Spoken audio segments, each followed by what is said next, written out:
Making your bike last forever in dirt is hard work, but it can be done. In this video I will share with you information what you can do to make your bike last forever in dirt. We'll go from front to the rear of the bike and we'll discuss every component that's affected by dirt. This video is on top of and in addition to what we already discussed in the Making Your Bike Last Forever video. And that included taking care of your engine and engine oil, drive chain, and your riding habits. So all those apply and some more. So let's get started. The problem with dirt is that it's extremely abrasive.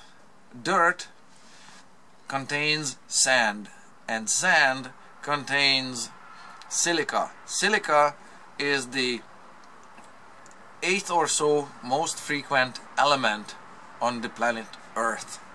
There is silica sand everywhere, and sand is abrasive. Remember, you can buy sandpaper in the store, for crying out loud. Okay, it's extremely abrasive, and one of the worst forms is silicon carbide. You can buy silicon carbide as sandpaper or as bits for lathe, for machining metal and eating away metal on a lathe. Silicon carbide bits. Okay, so dirt is extremely abrasive, and what it matters is at points where metals rotate and are in contact with each other. So those will be highlighted throughout this video. Let's get started at the front here. The first thing that rotates here is axle and bearing. On an axle, this one, although is corroded, where the worst possible spot for abrasion can happen is right underneath the bearing here. This is a bearing on an axle, and the bearing is mounted in the hub, and there's another one here, and that's how your wheels are mounted on the axle. So you can see here some corrosion happening right here where the bearing is mounted. This is where you don't want any kind of abraded damage to happen to your axle, because if it does, and if it loses some of this diameter here on the axle and it becomes thinner than the bearing, then the bearing will be wobbly on the axle. Not only the bearing will wobble, but the whole wheel will wobble on the axle sideways like that. Extremely unsafe for cornering or inline stability. Totally unsafe. So you have to stop the dirt from getting in here and abrading the surface on the axle, and you can do that by packing the axle and the bearing with grease thoroughly. Pack it with grease so the abrasive particles get trapped in the outer layers of the dirt, and then you can just scrape that away and replace it with new fresh grease. But also pack the speedometer, gear assembly, or your ABS sensor, or whatever you have here, and also the lower ends of the forks where the axle goes through the fork. Pack that part with grease as well, because if the axle gets wobbly inside the fork tubes, that's not good either. So don't let any kind of dirt go in there. Okay, so that's first off. Next one, the brakes. The brakes work on the principle of friction, and as brake pads are actuated against the surface. This is from a bicycle, and these are from a truck, but work with me on this one. As the brake pads actuate against the surface of the rotating brake rotor or brake disc, that's how a motorcycle or a vehicle is slowed down. Why would abrasive be a problem? Well, not here, but here in your brake caliper. This is also from a truck. In it you have a piston, 1 or 2 or 3 pistons, and around the pistons there is a seal. If this seal due to extreme amount of dirt, if this seal is wedged open, further dirt, abrasive material can get further into it and can contaminate your brake fluid and can render your brakes ineffective, and these can fail on you one day. So what you need to do every so often, take these off, clean out your brake pistons in your calipers just on the outside, make sure the seal is good and tight, yeah, all around the piston. Okay, next one is yes, your forks. Around the forks, you either have a fork boot around the forks here that look like a harmonica, or you just have a seal at the base of it. If there's any kind of abrasion happening along the fork here, and due to abrasive losses you lose some metal here and it becomes too thin, and your fork does this midway through its length, it's a problem. It's extremely unstable and totally unsafe. To make your bike last forever in dirt, you have to pack under the seal here with grease that stops dirt from entering into the fork and stops contaminating your fork oil. It's a bad situation. It's not only the contamination, it's also the abrasion and the loss of metal that the abrasive particles cause. Next one is your control cables. Throttle cables, clutch cables, choke cables, whatever you have on your dirt bike, ATV, or just regular motorcycle in a desert. You have to clean and lubricate your cables and make sure that they are lubricated properly, and by that I mean when you lubricate them up top here, the lubricant should come out at the lower end.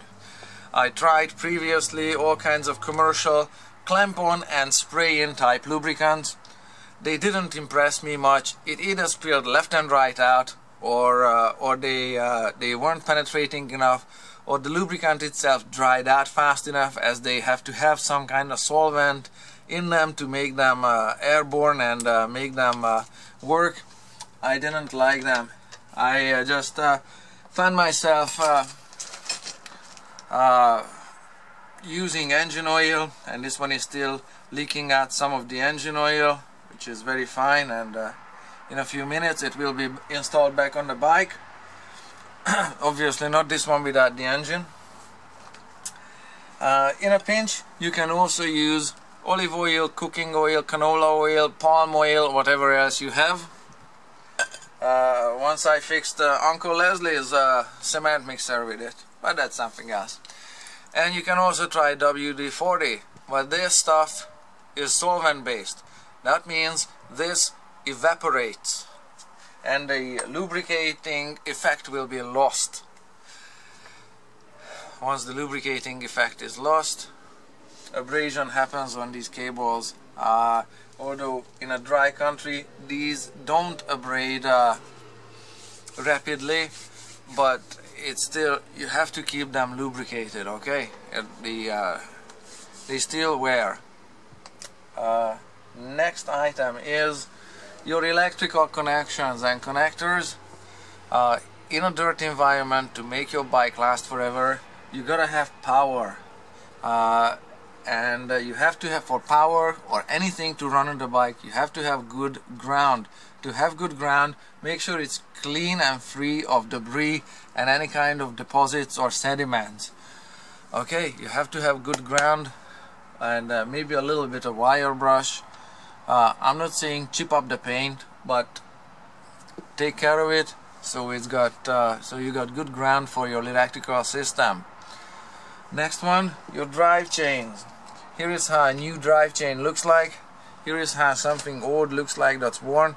It's also black with the wax, because the clean and fresh wax is new. When it's new, it's nice and clean, but dirt gets trapped into it. If you're trying to make your motorcycle last forever in dirt, you have to clean and lubricate your chain extremely frequently. If you have a shaft drive or belt drive motorcycle, bingo, you don't have a problem. But if you have a chain, you have to clean and lubricate them extremely frequently. Manufacturers recommend, chain manufacturers, that it be cleaned after riding in extreme dirty conditions, so make sure that you do that. Lastly, your air filter in the engine, if it gets clogged up with dirt, it's your engine is not breathing properly, you're wasting fuel, or it's losing performance seriously, or it's sucking in dirty air. When it's sucking in dirty air, it might also tear, particularly the paper, paper air filter elements that, you know, folded in a zigzag way. When the air filters clog up or tear and the engine sucks in dirty air, the dirty particles will abrade inside your combustion chamber. They will abrade away some of your valve seat, some of your clearances around the valve stem. They will abrade away your piston side clearances, your piston rings, and will barrel out the combustion chamber. There is no need for that. You can prevent it and make your bike last forever in dirty conditions by cleaning your air filter extremely often. And entirely stay away, maybe even from folded paper air filter elements, and go with something like a K&N filter or something equivalent that have washable, reusable air filter elements. So basically that's how to take care of your bike and make it last forever in rain. The next level of protection, one step up, you can extend the pattern, as we are trying to keep the affected parts out from the dirt, or trying to keep the dirt from entering the rotating metal parts on the bike. Why don't you keep the bike out of the dirt instead of trying to keep the dirt out of the bike? You can seal it up and put it in your garage, and that way it will definitely, very nearly, will last forever. But to make your bike last absolutely, literally forever, you're gonna have to seal it up in an airtight container and bury it in the Antarctic ice. And that way it will absolutely, undoubtedly will last forever. Scientists, for crying out loud, are finding 10,000-year-old woolly mammoths in the Arctic ice that look like the day they died. Maybe a little dehydrated, but you get the idea. So, pick and choose your level of commitment, and you take care.